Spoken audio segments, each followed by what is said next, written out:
Dashwanth versus Hasini.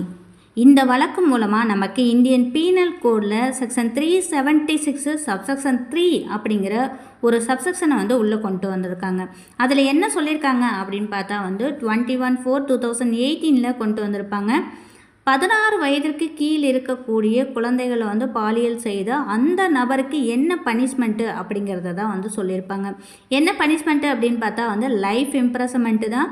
அந்த life இம்ப்ரெசமெண்ட்டு அப்படிங்கிறது அவங்களுடைய வாழ்நாள் முழுவதும் அவங்க எஞ்சி இருக்கக்கூடிய காலம் வரைக்குமே அவங்க சிறையில் தான் இருக்கணும் அப்படிங்கிறத இந்த வழக்கு மூலமாக அமெண்ட்மெண்ட் கொண்டு வந்திருப்பாங்க.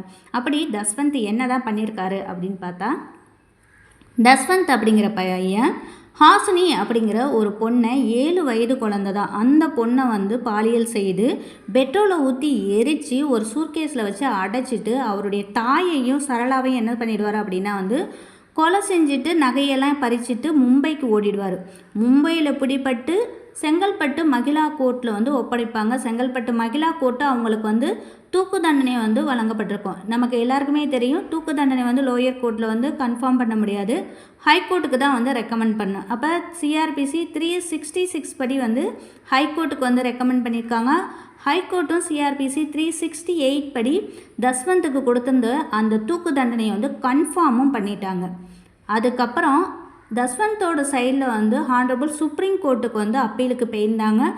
அதுக்கு இன்றைக்கி தீர்ப்பு கொடுத்துருக்காங்க. ஹானரபிள் சுப்ரீம் கோர்ட்டு என்ன தீர்ப்பு கொடுத்துருக்காங்க அப்படின்னு பார்த்தா, தஸ்வந்துக்கு கொடுத்துருந்த அந்த தூக்கு தண்டனையை ரத்து செஞ்சுருக்காங்க.